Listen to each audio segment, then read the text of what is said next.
د اورلګیدنې پیښو د مخنیوي په موخه یو سیمینار د غزني د امنیه قمندانۍ د اطفائیې مدیریت لخوا د غزني په یوه خصوصي پوهنتون کې ترسره شو. د اطفائیې مدیریت مسؤلین وایي چې په 1403 کال کې 13 د اورلګیدنې پیښې په غزني کې رامنځته شوي او دغه مدیریت په وخت رسیدنه کړې او له لویو زیانونو څخه یې مخنیوی کړی دی.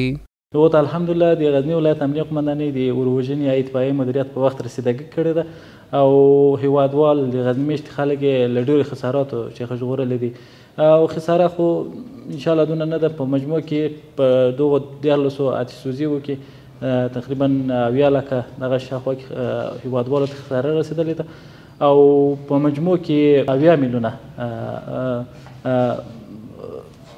دغه سوی د نجات ورکړل سوی دی د مسلمانانو د هیوادوالو مالو ته.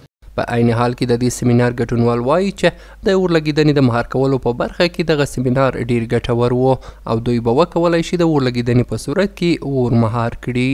خیلی ضروری و لازم بود و خیلی چیزای خوبی استفاده کردیم.